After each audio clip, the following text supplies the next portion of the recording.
Hey, Maniacs. Hey, Maniacs. Just a message here before the new episode to say thank you. Our fourth episode, which is Faithful Unto Death. Dun, dun, dun. Before we start this week's episode, we're really excited to share some of the awesome messages that people have left about the podcast. We're glad you enjoy it. Yes, absolutely. They come from all sorts of social media accounts, and we'll start with Facebook. Carrie Mason says, loving it. I have found my people. So have we. These are our people. These are our people. Emily Foster, also on Facebook, says, I'm a part of the Midsomer Murders group on Reddit, and one of the contributors just announced that they're starting an episode-by-episode podcast, something I never listened to, but I've now created a Spotify account specifically for this. You know, I got to say, I've heard that people are creating Spotify accounts just for this podcast, and that's nutsy bobo. Spotify should be paying us. I think Spotify should. Suze on Twitter, who is at BeautyAddict17, says, just finished listening to the podcast. I loved it. All caps. I'm from the UK and a huge fan of Midsomer Murders, and I've been waiting so long for someone to do a Midsomer podcast. So were we, and that's why we decided to just do it. Exactly. At Little Sister Lee on Twitter said, it makes me want to comment along as I listen. Living in the UK proved that places like Midsomer totally exist, and some have weird habits and people. Excellent.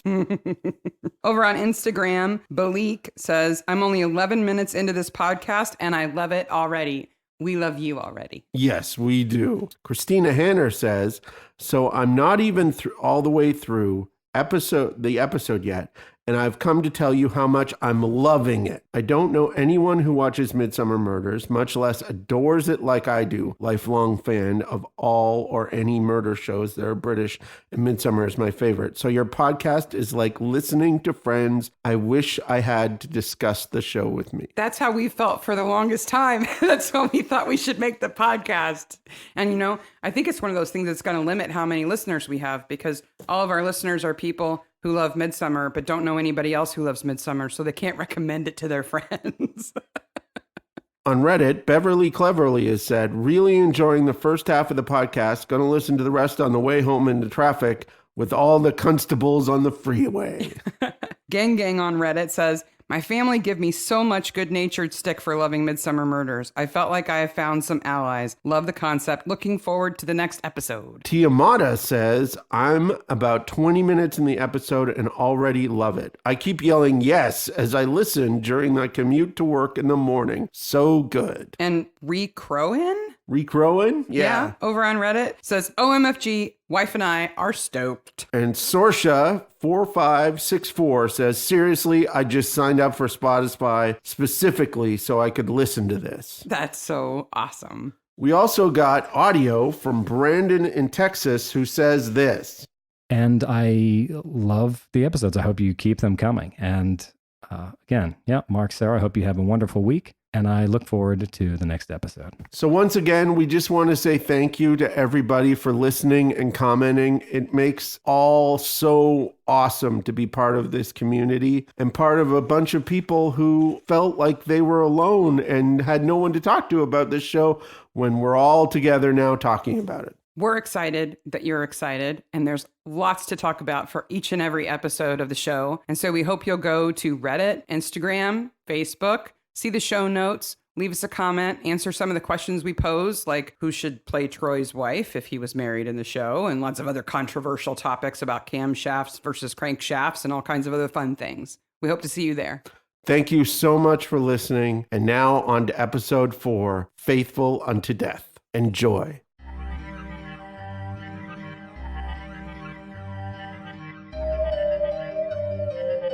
Hey, Midsomer Maniacs. Hey, Maniacs. We are back with you this week to discuss Faithful Unto Death, episode 3 in season 1. Yes, and just as a reminder, our disclaimer at the start of the show, if you let your kids watch the show, they can listen to the podcast, but if the show is too much for your kids, the podcast will be too much for your kids. You know what's too much for your kids?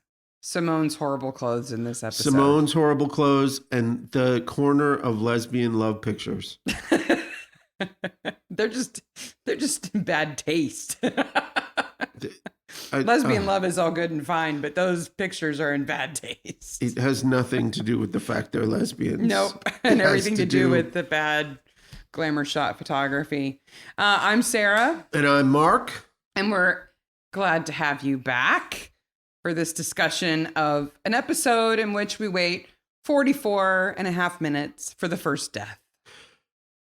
And speaking of waiting, the waiting is finally over because this, when we're recording this, is actually the day the first podcast is released. Woo! So we're very excited about that. And we've already got some very excellent, supportive, and very lovely comments. Thank you already. And we will go through them in the next episode for sure. You know, I thought from the very beginning that we would have peeps out there, the people who have seen these episodes as often as we have, and who also bandy around little inside jokes that only Midsomer fans would get, like, it's not a flower, it's an orchid. And I'm so glad that some folks are recognizing that, and they're also in on the jokes. We definitely have some peeps. So it's not just us. This episode was filmed in October 97 and broadcast the 22nd of April, 1998, a whole month after the first two episodes. So there's a year, there's the pilot, then a year, and then two episodes back to back on weeks. And then they have to wait another month to get the next episode. I don't know about you guys, but when we get new Midsomers, we're like, we should portion these out. Yeah, so when they come out on Acorn or BritBox, we're like, ooh, there's a new season. We're just going to watch like one a night. Yeah.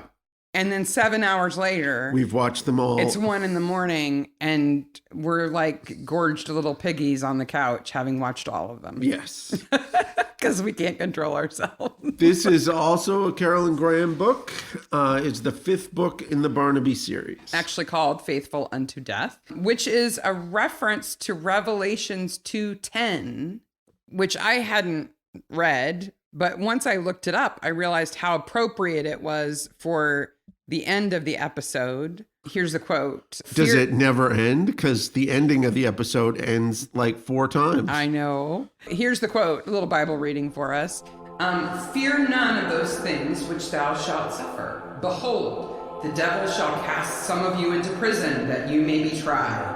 And ye shall have tribulation 10 days, which doesn't seem like a very long prison sentence. No. I could probably do 10 days in prison. Even angry lesbian prison. Be thou faithful unto death, and I will give thee a crown of life. So it's that whole idea of, stick it out and there will be a reward for you. Whole 10 days. Yeah, you got to stick it out the whole 10 days. We need some Orange is the New Black pleather raincoat references. So these references, we forgot to mention, hopefully you'll get because you've recently watched this episode. If you haven't seen it in a long time, we hope you'll give it a watch before you listen so that you'll be able to follow along with us. It stars a stunningly young Roger Allam. Mm-hmm. Which you might recognize from Endeavor. And Morse. And Lewis. And, all of those properties. Plus, he's been in a lot of other things. He plays Prothero in V for Vendetta, I think one of his best roles. Yeah, I agree. Because he's completely naked in it. He was not in Game of Thrones, right? Yes, he was. He was. He was the guy who took the Targaryen children across the sea. That's right. He's the one who gives Daenerys the eggs. He is the guy who has the eggs. Yes. He could use some eggs here. He needs something. Poor guy. Yeah, he's so young in his mom jeans and button-up shirts. So this episode was directed by Baz Taylor, which is his first time directing for Midsomer, and written by Douglas Watkinson, which is also the first time. I think they realized that a television show is a lot of work. They're really producing 4 movies. Yeah, because they're 90-minute episodes, right? Or 75-minute episodes. And so this is the second team. Not to say it's the B team. No. But it is the second team. And one thing before we go on, we will be talking about lesbians in this episode, and we by no means are disparaging lesbianism or lesbians. We absolutely support whatever life choices you make and absolutely think it's fantastic. But these particular lesbians are problematic. They're not the best representation. Though I will say that in these first few episodes, Troy gets an education in alternative lifestyles. He certainly does. And From Barnaby, incestuous bonking to lesbian photography. don't forget the bookstore gays. Yes, and the bookstore homosexuals. he gets all of his homophobia and weirdness exposed right He there. does. Yeah. Absolutely. But Barnaby is thoroughly modern. Absolutely. In fact, at one point in this episode, he goes over to one of the characters' houses because he goes alone because Troy really He's too thoroughly male, he He's too says. thoroughly male. So Barnaby says you can't choose who you love. no, not at all. I Nobody love can you. choose. I love you. Oh. The village in this episode is Morton Fendle, which is breaking the tradition of Midsummer blank. Yep. We have our first pub. And our first fete. Yes, and we actually have information about the location of the filming of this episode. It was filmed in a place called Little Marlowe's. Oh. Little Marlowe, which is Little Marlowe lies 3 miles northeast of its bigger brother, Marlowe, and comes complete with a small village green, 14th century church and manor house, and 2 public houses, the King's Head and the Queen's Head. Little Marlowe became Morton Fendle in Faithful Unto Death, with several cottages and 16th century Queen's Head pub exterior as well as interior, and the village church of St. John the Baptist, all featuring prominently. Tell us what book you're reading This from is from the Midsummer Murders on Location book, fully illustrated, indexed, and with location maps by Sabine Schreiner and Joan Street. And it's a really useful book. If you're a maniac for Midsummer like we are, it's handy. My favorite fet line, I've got a coconut and you haven't. Yes. So for our American listeners who don't know what a fete is, it's a village carnival. Hey, anybody who watches Midsummer knows exactly what a fet is. And They know it's a place you go if you want to die. Barnaby wins this coconut from George, and then when Joyce comes up and her hair, Which looks sort of like the coconut. fresh out of a Duran Duran video, Joyce totally ogles his coconut. Ooh, he's never won anything before. No. The fete, though, gives us an opportunity to meet most of the main characters. So the Andersons, who are the pub keepers, offer the Who are the Barnabys. Only people dressed in Ren Fair clothing and speaking in Ren Fair speech. No one else is. Yeah, I'm not really sure why, but Cully's not impressed with their a burger of the, no, it's a dog of the hut variety. Dog of the hut, gadzooks, she says. Yeah, Cully's is gadzooks. We also get Elfrida Malfrey and her husband Bunny, who's my favorite. Who is a mutton dressed as lamb. Yeah. Which is the very first time I heard this phrase. Now, this phrase means an older lady who dresses as a younger person. But that does not describe Elfrida. No, that describes Mrs. Anderson later with her leopard skin miniskirt. And lack of undergarments. Mm-hmm. It must be cold in Gray's house. Yeah, and in the pub and everywhere else you see Mrs. Anderson. That was weird that they used that and centered on it, and it's not really a good example. Yeah. But it doesn't matter because Bunny and Elfrida are awesome. Potheads. The bunny cakes. So we see them. We see George and Kath, his wife. Yes, so we're introduced to Kath, who the same actress plays Kath in a number of episodes, but she's a recurring character. Yep, and we get Reg and his wife Felicity and their daughter Brenda. Buckley's. Oh boy, Brenda. We'll come back to Brenda. She has lovely pink eyeglasses that match her lip gloss and not her permanent. Oh, that perm is so bad. But she gets the bad hair naturally. She does. Reg might have the worst hair in any Midsummer episode. Is fantastically failing and being a comb over. Yeah, it's like a comb forward. Sort of. Kind of like tentacles, greasy tentacles wrapped around his forehead.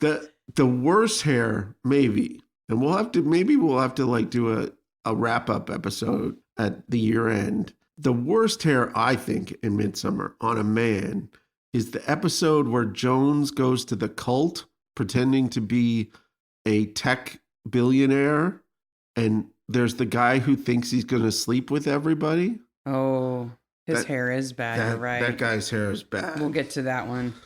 We're also introduced to Gray Paterson. Slot. Oh, did I say that? Sorry. And Alan Hollingsworth. Mm-hmm. Idiot. Yeah, and his wife Simone, who is supposed to be some kind of sex goddess or something. So, I'm not impressed with her. I don't want to go through everything, but why does Simone say hello to George in such a come hither provocative way? And Barnaby and George have this weird conversation about it. Yeah. Hello, George. Who's that? That's Simone Hollingsworth. Ooh, she's too exotic for this village. I don't know. Exotic, i.e. lesbian. Kinda. With pleather. We'll come back to that. Gray Paterson confronts Alan about the mill. The mill project. The mill we never see. No. Morton Mill, which supposedly is a project that is to renovate an old mill in town and turn it into like a craft center. I'm assuming where local artisans like Sarah, the potter. And photographer. Oh, the photography. Will be able to perform their crafts and sell their wares. But the project is off the rails. Everybody's invested. All of these folks who we've just talked about have all including the made Bullards. Investments. Yeah, George and Kath have also invested. And the project's down the tank and bankrupt, and it's all Alan's fault. And he blames the following: inefficiency, an unhelpful bank, and a project manager. And the wrong project manager. You know what they need? They need George Clark. They need Restoration Man. So everybody in England is now laughing, and everybody in America is like, what is Restoration Man? What? Restoration Man is literally a guy who parachutes in on restoration projects to get it moving efficiently, to help with the bank, and to be basically a project manager. Well, he gives advice for people who are restoring usually listed buildings that are not your typical residence. So things like windmills and power plants and water towers in the UK. So most of them are listed by the historic trust. So you can only restore them in certain ways, and you have to get council and board permission for all the changes you want to make. And if you want to do something that they don't approve of, it doesn't really matter what you want. But George Clark, he's a real guy. He's a great architect. He sort of swoops in. Restoration Man. He doesn't wear a cape, but he understands how those things go. Yeah. And they have restored a few mills on that show. And this mill is in serious need of restoration. Apparently, though we never see it. Yeah.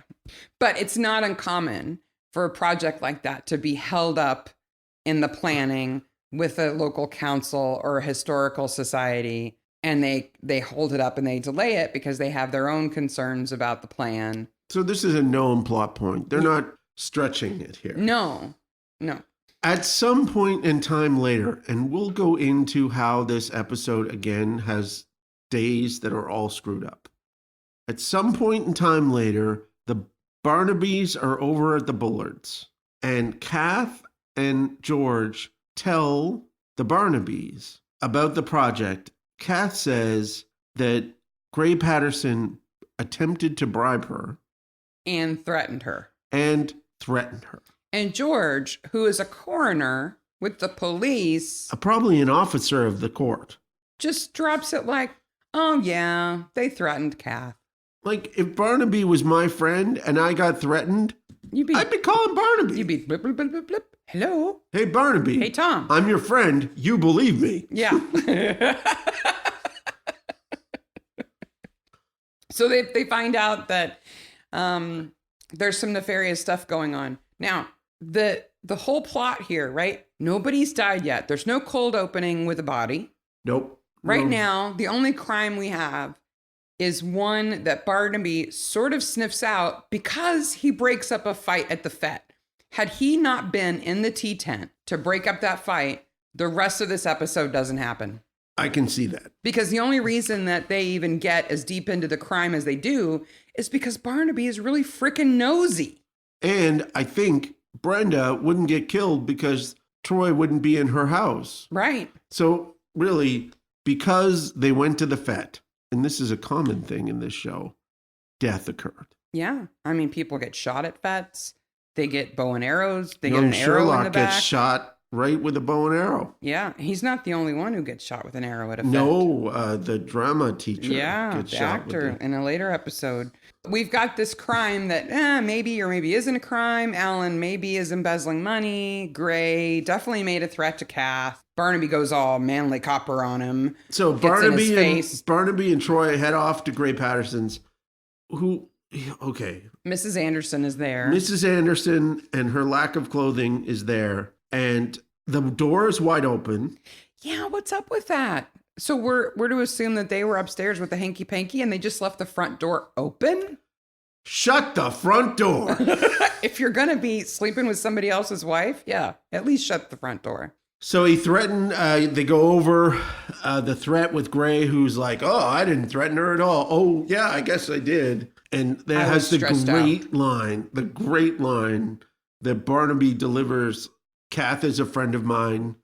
You're not. I believe her. I'd hate for something to happen to your face. And then Barnaby repeats the threat to him. Yeah. So Gray's been warned off, but who knows? I don't think he really cares. He doesn't seem to care about anything, really. He gets his own way all the time. Gray Paterson cares about two things, and they're women. That's what he cares about. That's one thing. That's it. Women and women. Money. Money. I think he likes money. Wherever he gets his money. Yeah. But we'll cover that. Off they go to Alan's house, and they find him Rat-Arsed. Rat-Arsed.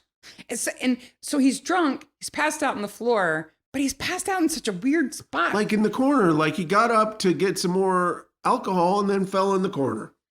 His head's kind of behind a chair. Like, wouldn't you just lay down on the couch and pass out?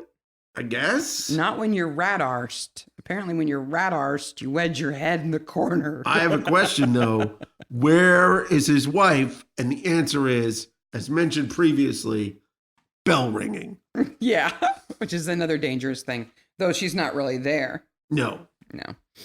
Then we get to go to we get to see Elfrida and Bunny, who they are fearless eavesdroppers. I love that about them. So we have to talk about these houses because the way they're situated, they're like on a little close. Like they're on a little kind of not a roundabout, but a little circular drive. Like a cul-de-sac. Like a cul-de-sac, yeah.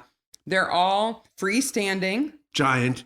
They're not semi-detached or anything. They're freestanding brick homes, at least 2 stories, with beautiful old leaded windows. They're like Tudor. Yeah. Reg and Felicity definitely live in a Tudor home. I would say into the upper hundreds of thousands. Oh, yeah. I mean, if the real estate prices in the UK shows that we've watched are any indication, these are $1 million homes. Now, Elfrida and Bunny, I can understand. She was in the movies. Well, and they're selling drugs every day. They've got a steady income plus their pensions, right? But Gray's got no job. Sarah is a potter. Yeah, and Reg is unemployed. Reg is unemployed and his wife doesn't have a job. The Tesco fired him. Yeah, for embezzling. Brenda's the only one with a job. Well, no, they're the Andersons. They have a pub. They work at the pub, right? Though they're never there. You notice that? No, because there's two running the pub. Busy philandering around. The dog is... Maybe one of Reg's eyes runs the pub while the other one is out about town. We have to be nice. Sorry. Okay. Because the actor who plays Reg, what is his name? His name is Paul Brook. Paul Brook is... And he's a great actor. He is a staple. Nigel Anderson. He is a staple in British murder shows. Oh, yeah. He's been in lots of stuff. He's a fantastic actor. But he does have the weird eye. But his eyes are a little unnormal, so we maybe have a nickname for him, which is Lazy Eye. It's not meant as a derogatory name. No, it's just a way to identify him. It's our shorthand. But you have to say, though, I really believe that the UK has a broader set of standards of what actors can look like. They appreciate people who don't look like models, and they have roles for them. In the US, I don't think he would be an actor on TV. No, I don't think so. Unfortunately. No, I don't. But in the UK, because they only have like 20 actors. Yes. Obviously, because they're in everything all the time. Johnny Vegas is not going to be an actor in the United States. No. So the Andersons do have income. They do. They run the pub. They don't own the pub, but they run the pub. The brewery owns the pub. That's how it works. Yes. Yeah. Alan, Rat-Arsed, and Elfrida popping up from bushes. And then we see the first appearance of the red herring of the episode, which is Valancourt. Who we think at this point in time is a diamond geezer, right? He seems to be a heavy. Yeah. Harry Valancourt. And I think largely because of his accent. Yes. He's a good actor. Oh, he's a great actor. He's good in this role. Yeah. But when he comes back for the second time and Elfrida sees him through the window at the front door of Alan's house. And uses her walkie-talkie. She gets on her walkie-talkie. So, I love that. Bunny and Elfrida have walkie-talkies. And Bunny is in his room smoking up. Oh, yeah. Him He's and out in the Snoop shed. Are out there smoking and toking with his monocle in. Yeah. I honestly don't think I've ever seen anybody rolling a joint while wearing a monocle. And she says, "That's not Barnaby. Barnaby's delicious." You know, he says, "Oh, is it the cops? Is it the fat one again?" And she says, "No, it's not Barnaby, and he's not fat. He's delicious." I agree with Elfrida. And then we get this weird scene at the pub just when you think Gray can't be hitting on more middle-aged women in town. Before that, really quickly, when the Diamond Geezer arrives, Brenda Buckley gets out of her car. I watched this 4 or 5 times. Oh, yeah, because she's getting out of her car at the same time he's getting out of his. She gets out of her car and touches... Which is what, like a little Volkswagen Rabbit or something? A tiny car. She touches it and says, "Hello, princess." And then just walks around the car. What does that mean? It means she has a name for her car. Princess. We have every evidence to see that she's kind of stunted in her development. She's definitely stunted. She still lives in her little girl bedroom. She's still got her pink plastic glasses, her 4-H ribbons, or whatever the UK equivalent is. And she calls her little jalopy princess. So back at the pub, Gray Paterson's hitting on anything that is a woman and asks if Sarah thinks that maybe Alan did something to Simone. Yeah. Maybe he hit her too hard. Like there's a level of hitting your wife that's not hard. That's not too hard. So then there is the bizarre situation of Alan Hollingsworth's backyard at night. The shepherd's pie incident.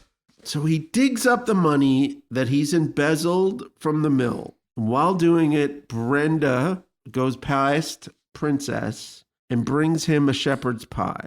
Because Simone is away. At her mother's. Here's another example of the weird timing in this episode. As far as we know, she hasn't been gone 24 hours. And Brenda is already bringing him meals as if he's been alone in the house for eons. He then doesn't take the shepherd's pie into the house. He sets it on the ground and runs back to the hole he's digging to get the money. Okay. I got a question about the shepherd's pie. Okay. Later on, when Barnaby and Troy are there and they dig it up and reveal that it's not Simone's body folded in quarters and buried. It is a shepherd's pie. It's a shepherd's pie in a covered dish. They open the dish. Which is nice crockery. Do you think Sarah made that? I didn't make that. Sarah, the potter on the show, didn't make that. She's making mugs for Joyce, who ordered 6. He takes the cover off the shepherd's pie. And half of it's gone. Sort of. Like part of it's like whipped around. It's like somebody dug into it and ate some of it, right? Yeah. Okay. But then Alan says he doesn't like shepherd's pie. Because potatoes and meat. What's there not to like? Who doesn't like potatoes and meat? I don't know. Even if you don't like potatoes, like my mother, you still would eat the meat. Yeah. I mean, there's something there to like. But so if he doesn't like it, maybe Who he eats? turned his nose up at it because she brought him a half-eaten shepherd's pie. No, I think she made a special shepherd's pie just for him. And I think he ate it and then wanted to appear like he was not involved to Barnaby. But that means he set it down in the yard. Okay, he Dug sets up it the down, money, dug up the money, comes goes and gets back it, gets the shepherd Takes pie, it in the house. takes it in the house, eats some of it, Stirs it up, and then takes it back outside and buries it in the hole. You know, Bunny's in the back going, whoa! Who knows what Bunny sees? He's high as a kite. He's not a good witness. His monocle's going to fall out. So because of all this nighttime shenanigans, Elfrida and Bunny call the cops. Yes. They call them and ask them to come over and then act surprised when they show up while they're doing the daily bake. Which is the way they distribute their illegal cannabis sativa. Bunny has a bike with a basket on the front. They bake those hash brownies every day. And sell then them. Bunny delivers them. Everyone in this town is high. I think all of the people involved in this would be a lot better off if they were eating those brownies. Maybe Nigel's eyes would be fully open if he didn't eat so many of the brownies. No. I mean, this is a classic scene with Barnaby. We never see him drunk, really. He doesn't really have any vices. Nope. He's a friendly guy. He's an easygoing guy, but he's not a silly guy until he eats the bunny cakes. Oh, and boy, does he love the bunny cakes. And they must be growing some high-end hash because in 10 minutes, he's feeling the effects. 10 minutes. Before he can finish the second bunny cake. He's like, I just love being around you. You make me so happy. Smiling, giggling. Those are some powerful bunny cakes. The first time I saw it, it reminded me of the one time I saw my dad drunk. He was like out in his shop in the yard, and my mom was like, you guys gotta go outside and talk to your dad. And we're like, why? She's like, just go out and talk to him. And my dad is not a drinker, right? No.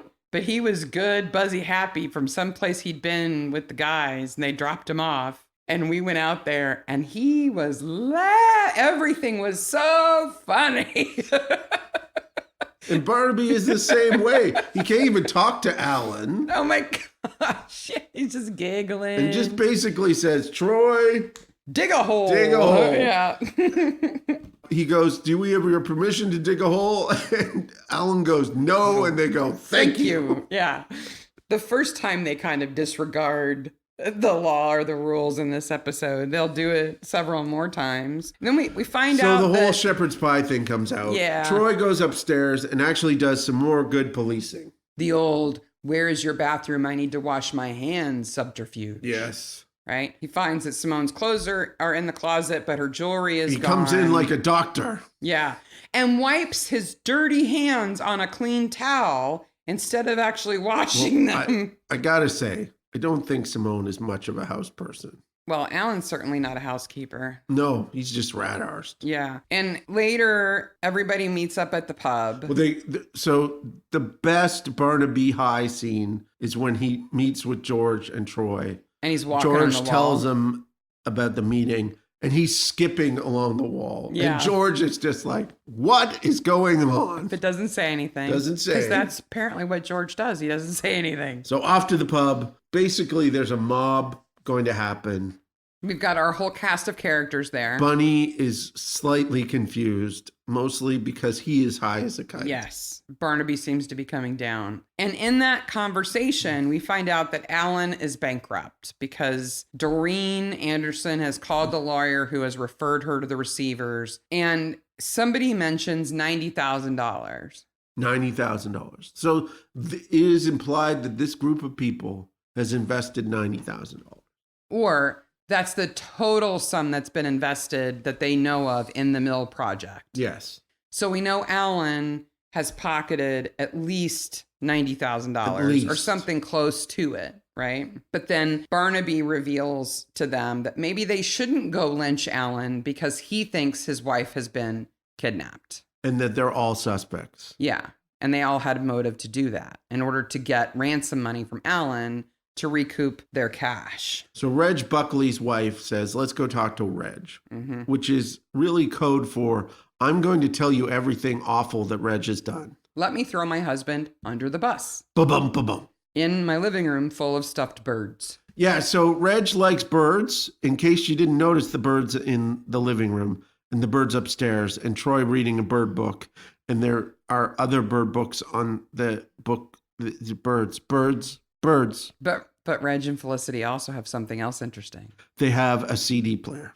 A 5, or is it 6? I would say it's probably 5. 5-disc CD Okay, player. who spends £3,000 on that CD player? But it plays 5 discs. I don't care. It's including Oasis Oasis and Dr. Feelgood. Dr. Feelgood with the album Down at the Doctor's, which is, as far as I can tell, like a 70s psychedelic rock band. Though when Barnaby plays it, it sounds like classical music. But I love that there's Oasis in the CD player. We tried to see what all the CDs were, but we could not. So all I know is that when I saw Dr. Feelgood, I immediately thought of... Yeah, but I Is know... it Motley Crue or Poison? Motley Crue's Crue. Dr. Feelgood album has that teal pattern, teal background with the Dr. Feelgood emblem, which is the medical emblem, but with skulls instead of snakes. This is the kind of nerd Mark is. He didn't have to look that up. And it's not that he's a big Motley Crue fan. If it's musical, he remembers it like some kind of savant. The plan is hatched that Troy will sit in the Buckley's house. Yeah, at Reg's birdwatch nest desk. And observe what's going on. Okay, so I've got a note about going to Felicity and Reg's house that just says bundle of fun. I don't get that. I think Barnaby says, well, gosh, how could she not love him? He's a bundle of fun. I think so. And also Barnaby's like, get in the car. We'll take you. Now, Barnaby is still high at this point. You think so? I think he's over coming it. down, but it's definitely... Oh, and then we forgot, in the pub, he sings the hymn that he later suggests that they use for their renewing of vows. Yeah. All ships out at sea or something like that. It's some crazy old Anglican hymn. So they put Troy in Reg's bird watching bedroom desk nook thing, but Alan is off to pay the ransom for Simone. Sarah, we're 40 minutes into this show. Mm-hmm. What is the name of the show? Midsomer Murder. What have we not had in this show yet? Murder. Okay.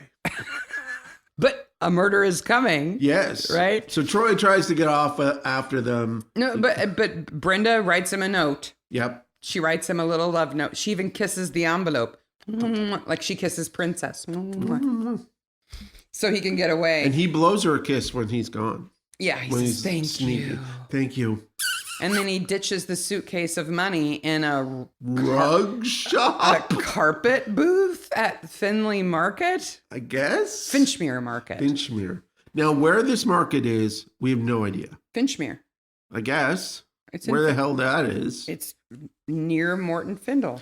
I guess. It's the big city. But there's no major roads between them because on the way home, Brenda gets in Princess murdered. Princess kind of gets murdered too. Yeah, they both get decapitated by a logging truck. Somebody in a car shunts Brenda's car off the road. I think they were trying to get her to hit a tree. Yeah, I think so too. But because she saw who picked up the ransom money. But instead, she hits the most opportunistic placed log truck. That's just abandoned. There's no semi attached to it. There's no tractor attached to it. And then Vince gets out of the car and looks and then goes back to the car. She's dead. Guess who did it? Vince. But we don't know that's Vince yet. No. Right? Simone's ex-boyfriend. But we do find out that two things. One, this is the first stunt driving we've seen in Midsomer, because there's definitely a stunt driver in a horrible permed blonde wig. Absolutely. Driving Princess. With the glasses. Yee-haw! Over the hill. Yep. But then we find out that Brenda works at the Midsomer Building Society too. Yep. So she may have had a hand in the plans for the mill. And she's been sending herself flowers signed from Alan. She tries to make a phone call to her father. And the first thing she says is, no, everything's okay. Everything is not okay. No, some jackass is riding my ass, honking at me. Her mother calls her a very strange girl. She is. But remember, women don't kill their daughters. They have not seen Midsomer. She's Reg's daughter, not really Felicity's daughter. That's how she feels about it. Why don't they just make Felicity a stepmom? That single change would make all that understandable. Maybe. Yeah, but I think the idea is just Brenda's so weird, even her own mother's not real crazy about her. Then they go over to see Alan. And they find the pictures, the Polaroids. And Barnaby is rough on him. Actually, grabs him, pulls him down into a chair. Forces him to look at these pictures. Because now they've got the search warrant. And they're like, we couldn't show you these pictures. Her face looks like a butcher's block. Yeah. In the next scene, they show the pictures. Yeah. But at least they didn't show us Brenda's body. I guess. So we can't evaluate Brenda's bad corpse acting. Okay, Brenda, the actress, is nowhere near that scene. Yeah, because we don't get to see her. No. Though, if she could pretend to be a dead body without a head, that would be impressive corpse acting. I'd give her points for that. Indeed it would. Certainly better than Alan's dead body acting later. Yeah. So then we've got the barbecue at Gray's where everybody's sort of conspiring. And Troy takes up the offer of extra meat if there's any going begging. And while everybody's in Gray's garden contriving whatever they're contriving, Barnaby and Troy break into Sarah's house. Because you can do that as a cop. Yeah. Shouldn't we have a warrant? Yes, we should. You go first. So they go into one room in Sarah's house. The box room, over and over again.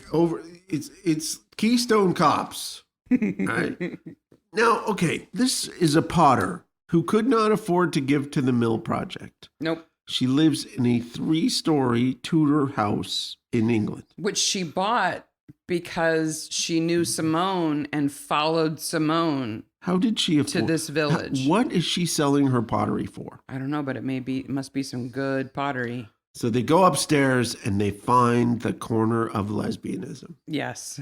There is a picture that has to be 24 by 36. It's a poster. Inches. Yeah. Where was that printed? Not on a home printer at this age. No, and Simone is in a negligee outfit and Sarah is at her knees. Yeah. And there are other pictures of Simone. Who took that picture? Well, you can have a timer on a camera on a tripod. I guess she has a good camera. Or Vince might have taken them. Vince may have taken them. For all we know. We could have. Vince is Simone's ex-boyfriend. But who processed those pictures?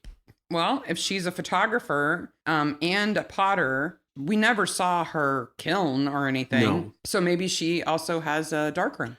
Maybe. I doubt it. I also doubt it. I don't think she went down to the local chemists and got them printed either. Yeah. Troy once again shows his grasp of the English language. Yeah.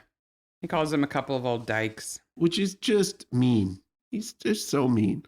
I realize they're murderers. They don't know that yet. I know, but it's still mean to call them that. But Barnaby knows better. Barnaby knows better. They go to see Harry Vellicourt, the red herring. He's an old cop. He's also Gray's dad, and he has an outstanding gnome collection.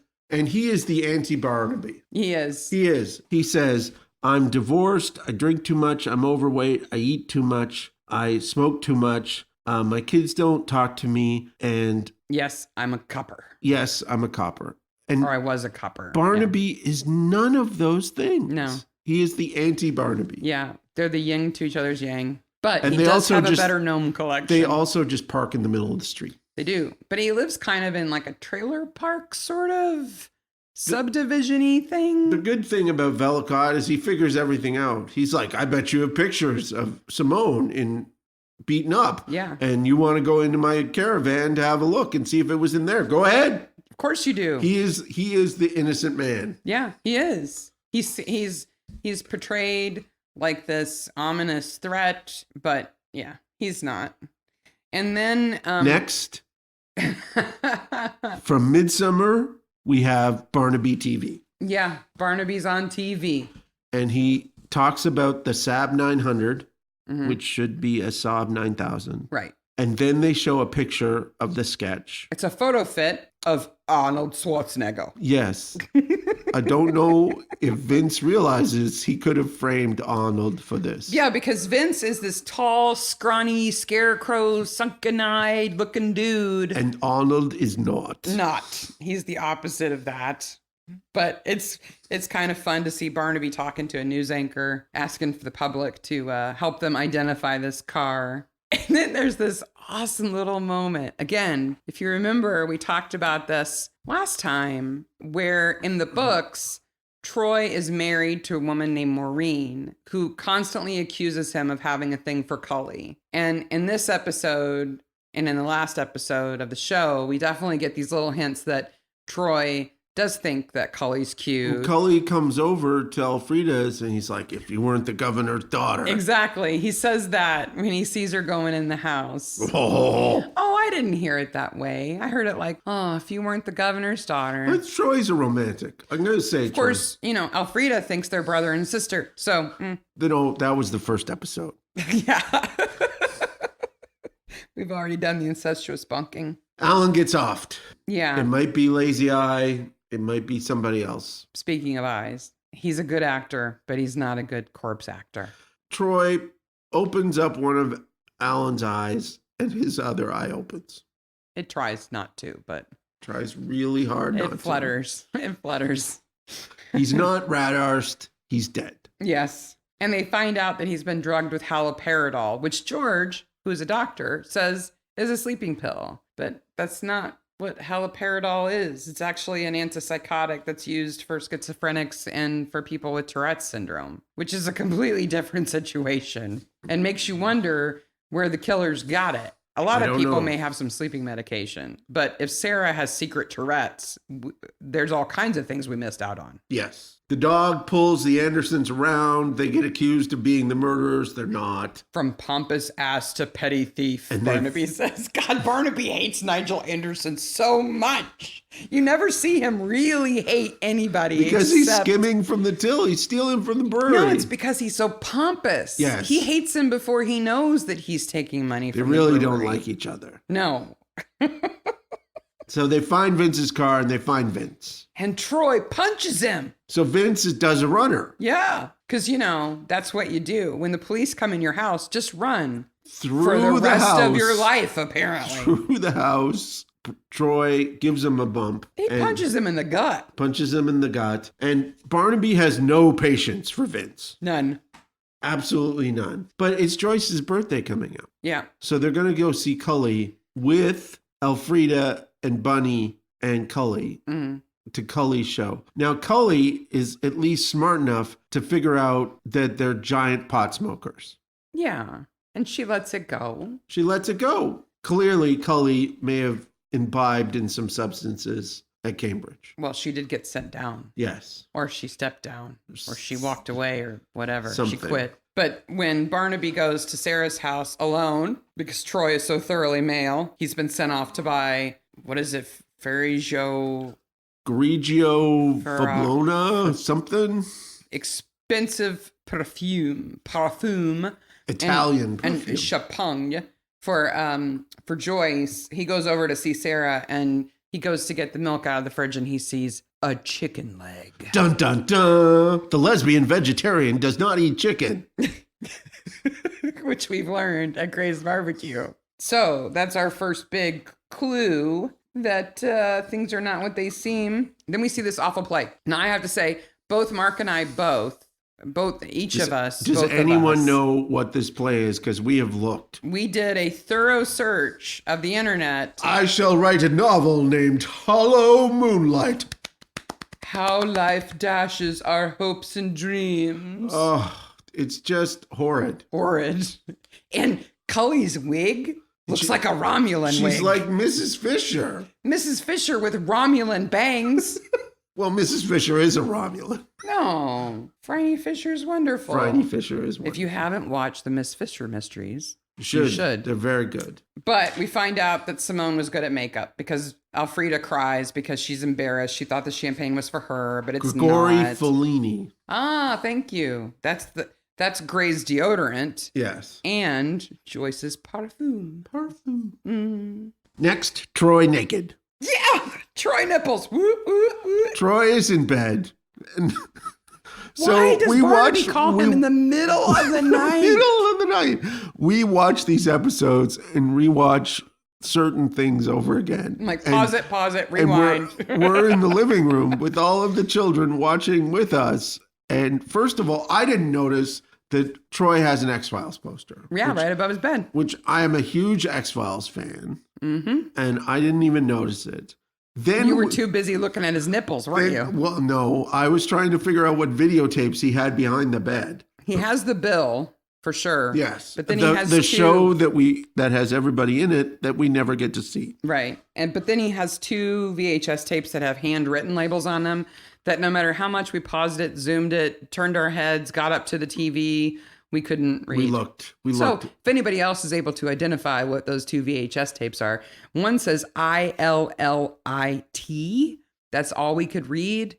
It should be. If they were smart, they should be old episodes of Dixon of the Green. No, or something. not Dixon of the Green, the show that Barnaby's in first. Oh. Old episodes of... what is the name of that show that Barnaby is in? Bergerac. Where he's he's so hunky in that show. He's very hunky. But he has a tiny gun. It is Magnum PI of England. Bergerac. No, Magnum PI is the American version of Bergerac. Okay. I will find that X-Files poster and I will put it in the show notes. Yeah. So he's got an X-Files poster. He still sleeps in a twin bed with sheets and blankets that look like they came from his mom and dad's house. It's surprising that Maureen lets him have that X-Files poster in the bedroom. Then they go, in the middle of the night, they go to see Felicity. And we find out that that Reg is away because he's upset because Brenda's died, right? So he goes to see his brother. So Felicity's home alone, or is she? No, Gray Paterson's there. Mm-hmm. Gray bonking. God. So not only is his highlighted, over-gelled hair just, he's not that attractive. He's stupid. And can't he find a woman his own age? Oh, and at Velacourse, we found out that that's his dad. Yeah. So Gray Paterson's not his name. No. And we don't know how he gets his money. No. He certainly didn't get it from dear old dad. But he's afraid to sleep with women his own age, that's for sure. So he sleeps with Mrs. Anderson. He sleeps with Felicity. Mm-hmm. And it's strongly implied that he sleeps with Simone. Yeah. And he would like to sleep with Sarah, but she's not into dudes. No, this is a moment of great taste from Sarah. Yeah. So they go to see her in the middle of the night. She's offended or whatever. She went shopping, but she didn't buy anything and blah, blah, blah, blah, blah. And then Troy and Barnaby go home now that it's morning. Because... And a red van pulls up in front of Barnaby's house and out rows Simone. How do they know where Barnaby lives? That's kind of creepy. But her coat looks like it's made from trash bags. It is pleather. It is such a tacky coat. Joyce makes her a cup of tea with extra sugar in it. And at this point in time, I think Barnaby has figured this out. Oh, yeah. Yeah. I think he's figured it all out now. So they say to Simone, we're going to go to the station. And while we're at the station, we'll go get Sarah. Yeah. And they drive off. And because she doesn't have anybody else. Troy sneaks in. Again. To Sarah's house. And he goes in the little room again. For no reason. Walks out of the little room. Goes back upstairs to the lesbian love corner. Digs through Sarah's underwear drawer. Yeah, her underwear is remarkably boring. It was kind of beige-ish. The 2 pairs we see. Yeah. But then he finds the key. To Alan's house. But he wishes he could find, oh my, where could I find Simone was being kept? Oh, let me lean against the wall. Oh, there it is. He fell through the wall. There's a secret door. And he finds the deck chair that was in the Polaroid. Dun, dun, dun. Because that's where you keep a deck chair, is in your attic. They head back to the station. And Barnaby is listening to the giant shovelfuls of bullcrap that Simone and Sarah are giving him. There was a man and a woman And they He wore looked ski like Arnold masks. Schwarzenegger. And they wore ski masks. And I think his name was Steven or Steph. And when she said it, he hit her. And then he took the rest out on me. And that's why my And bruises then wipe why off did with he a hit tissue. you again? For the pictures. I guess. Barnaby doesn't roll his eyes, but he so wants to. Because he knows everything she's saying is absolute bull. Because she's a chicken eater. Doomed by chicken. Doomed by chicken leg. But Sarah is so in love. She has the love for Simone. Yep. And so she won't give Simone up. And Vince, I gotta say, Vince is a pretty good criminal. Yeah. He doesn't give anything up. Nothing. Nothing at all. Like, my car was stolen. You can't prove it wasn't. You can't put me there. Yep. You got nothing on me, copper. Yep. You got nothing on me, copper. So in the first of many endings, we find out that Sarah's going to go up the river. Yep. To Orange is the New Black prison. Because her fingerprint is on the whiskey bottle at Alan's. So she killed Alan. Yeah, for sure. And kind of admits it. Yeah. And Simone is going to walk free because she says Alan deserved it because he beat Simone. Which was an absolute lie. Alan did nothing wrong in this episode except for embezzling $300,000. And being a loser. Well, he's a big loser. And Rat-Arsed. Rat-Arsed. But Simone plays Sarah like a fiddle. Absolutely. Thank you. She does whisper, thank you. Thank you for going to prison on my behalf while I move to Greece with my boyfriend and get married. With our other companion. And shack up with another lady. Barnaby goes home. Well, no, first of all, Barnaby's in the office and he is super pissed. He says, shut up, Troy. Shut up, Troy. He answers the phone. What? Yeah. I love that. Barnaby is super pissed. He's so frustrated because he can't get anybody but Sarah. And he knows Sarah's not the most guilty one of all of them. No, Simone is who he's after. Yeah, he'd like to get Simone and Vince. But then he goes home. So we have the ending in the interrogation room. We have the ending in the office. Now we're on to our third ending in Barnaby's house. Where he's whinging about how he can't arrest anybody. I can't arrest everybody. He's like, well, maybe I could arrest Reg. And Cully's like, what? Losing his daughter isn't punishment enough for embezzling from Tesco's? And I guess Kath is like, oh, well, whatever. Kath's fine with it now. She's over it. Yep. So he can't get anybody. And the pub owners, what does he say about them? Oh, that being pompous isn't a crime. Yes, being pompous isn't. It should be. So end.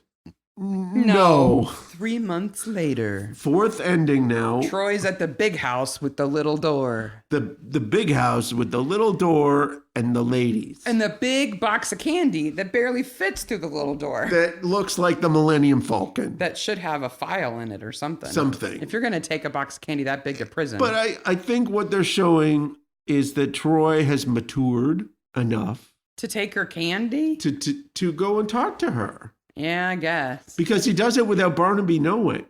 He's not afraid of the gay lady anymore? I guess he's not afraid of the gay. Okay. He won't get on him like in the bookshop. Okay. She's not going to give anything up.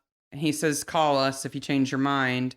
And he shows her the newspaper clipping of Simone and Vince getting married and the lady who lives with the two of them. And clearly Sarah's going to think about this. And then... Another ending.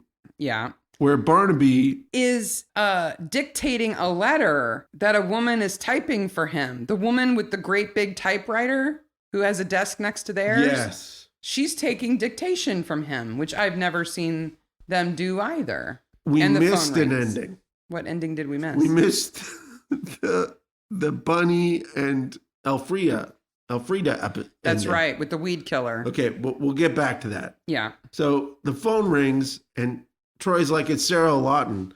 And Barnaby's like, who? Whatever. 3 months goes by. I have no idea who these people are. Sarah Lawton. And he's so, like, oh. So the idea is that Sarah gives up Simone. Yeah, he's going to get his collars after all. The ending that we missed was Bunny and Elfrida being caught by Barnaby because back at the Barnaby's house, Cully has admitted that they're pot smokers, which he apparently didn't pick up on. Then he remembers there's this little flashback montage of him eating the bunny brownies and then walking on the wall singing. And he's like, oh, and all the pieces come together. And he says that when he goes to their house, he says he's been asked to make the rounds of all the homes that have greenhouses. Yes. Which would be a gazillion in Midsomer. Yes. Half of them probably have bodies in them. Yes. Because, people grow the marijuana between the tomato plants. Cannabis Sativa. sativa. But Bunny's fumigating the greenhouse for greenfly. So he can't go out there. yeah, but he might come back later. And Wink. Elfrida says, if you were 40 years younger. And Barnaby says, if you were 40 years younger, I'd arrest you. I'd arrest you for selling cannabis. Yeah. So that's the episode So of Faithful Unto Death. So we've got a couple of big questions here. What does Gray Paterson do other than sleep with older women? We've talked about that. I've got a different question. Yes. When Barnaby is interrogating Sarah and Simone, it's revealed that they took Alan for 300,000 pounds. Okay, 300,000 pounds. Okay, split 3 ways. That's 100,000 each. Right. Yes. Yes. Though, as far as we know, the investment in the mill was only 90 grand. 90,000 pounds is not 300,000. No, pounds. there's a big difference. Where did they get that number? And where did Alan get the rest of that money? Like, was Simone's jewelry the crown jewels I don't know. that he sold? And remember, he still got a box of money in the toilet cistern. It was empty. But he took the money out of it to give... No, I think when Sarah killed him, she took the money out of the cistern. Because I bet you Shimon, I bet you Simone told her where it was. Okay, but he goes and gets it out of the toilet to give to who? Oh, to give to Nigel. To give to Nigel. So he has enough in there to give Nigel 1,500 pounds. Yes. But that's not all of it. So Simone must have taken the rest of it. By the way, Nigel and his wife come out pretty well here because they get the 1,500 pounds back. But they invested 2,000. Yeah, but they can. So there's still 500 in the hole. But that's enough to pay the brewery, apparently. Yeah, maybe they cover the other 500. So there's that. But my bigger issue, and I think I know the answer, but when there is the neighborhood barbecue at Gray's and Barnaby and Troy show up, there's a lot of wink, wink, nudge, nudge going on among the neighbors. There's a lot of hand signs. It's clear that they had planned to get together to talk about what they were going to do to get their money back. But there's extra chicken. And once you know that Simone... Who do we know likes chicken? Guilt chicken. Once we know that Simone is at Sarah's... Sarah? No, Sarah doesn't eat chicken. It's kind of easy to think that maybe all of those folks know that Simone isn't actually gone. I think that is a definite possibility there because... And they've all gotten together. We talked about this, and Gray shows some actual concern that when Sarah tells him that Alan knocks around Simone. But that's long before that scene, and it could be that he doesn't know about the plan yet. And Sarah could completely tell him that that's the plan. Yeah. Actually, Simone's hiding in my attic, and we're going to get ransom money from Alan so everybody can get their money back. We're all going to work on it together. Yeah. Now, they may not know that they've taken him for 300 grand instead of just 90 to get their money back. But they're going to try to get their money back. Yeah. The Andersons, Felicity and Reg, they may all be in on it. But then when Alan turns up dead, they don't know anything. They're out of it. The thing that I'm problematic with this, again, for me, is that Simone must be playing the long game. Because she moves to Morton Fendle 5 years ago and gets with Alan, marries him.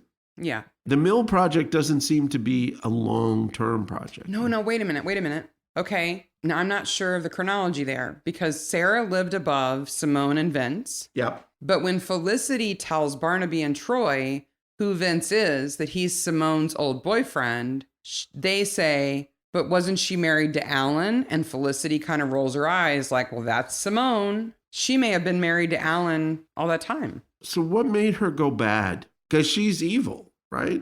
Well, Alan is kind of a disappointment, I think. She's a manipulator. Yeah. And how long ago did this plan go back? I mean, she's bisexual, and she and Sarah had a relationship before they moved to Morton Fendle. Yep. And Sarah followed her there And I got to think, I like Sarah. and conveniently bought a house next door to them. I like Sarah. She's a very nice person when she's not killing Alan.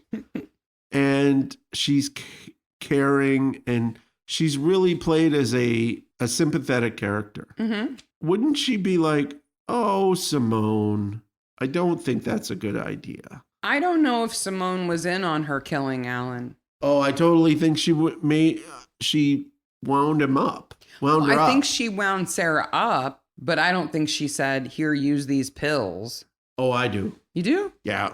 I have no love for Simone. Oh, I don't either. But I also don't know how much directive Simone provided to Sarah. I think she's going to tell Barnaby that that Simone told her to do it. She definitely knows that Simone and Vince were in the car that chased Brenda off the road. Yes. She's a dupe. Simone's taking complete advantage of her. So Simone is it, and she the problem I have with her motive is we're not really given a motive other than Simone's greedy. Well, we also don't even have a motive for why Alan decides to embezzle the money from the mill project instead of just building the mill.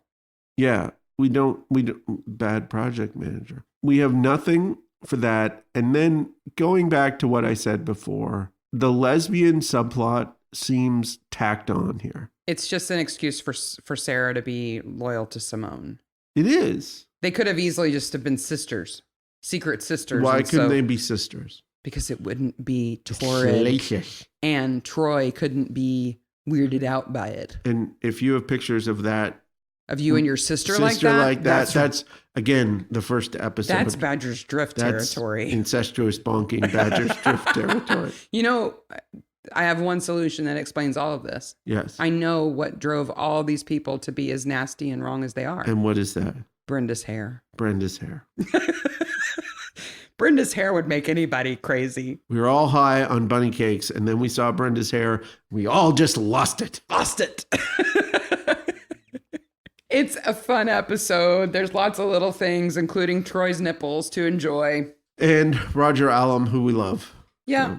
And since he's the only corpse we see, he's the best corpse acting, even though his eyes open. He's the corpse of the week. Corpse of the week. Because he's the only corpse. So he gets to win the award this week, even though the one eye twitches. And we don't have an aptly named pub. We have a regularly named pub. Yeah, the Queen's Head just isn't very interesting. But we know we could actually go there in Marlowe, Little Marlowe. Yeah, but forever in our house, they will be dogs of the hot variety. Dogs of the hot variety.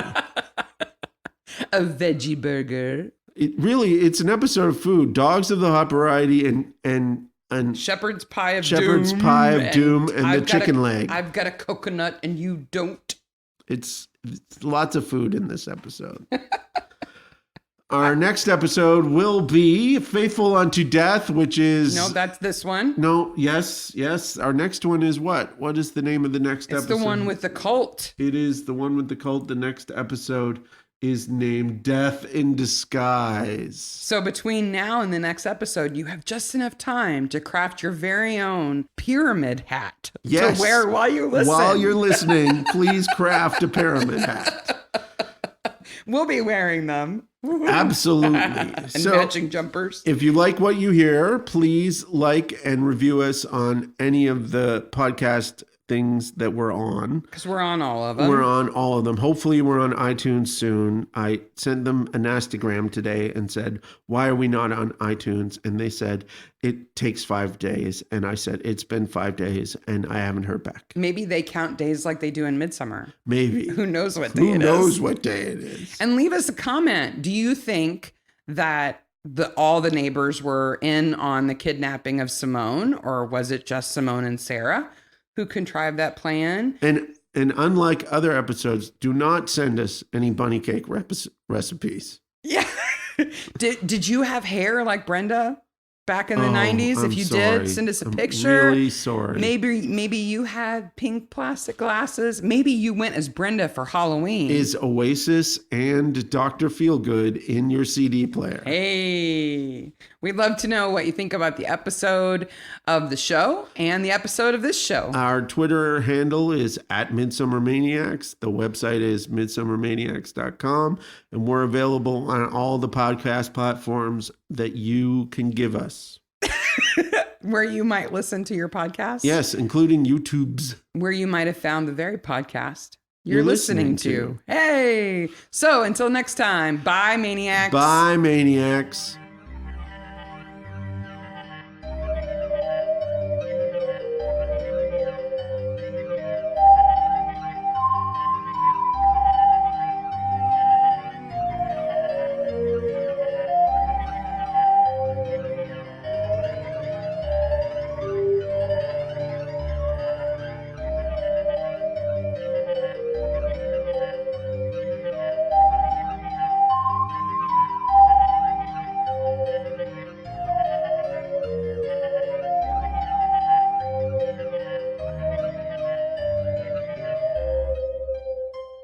Coven dedicated to the Virgin Mary.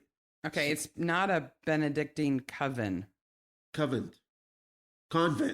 Convent. A Benedictine convent. They're not witches. Let's start.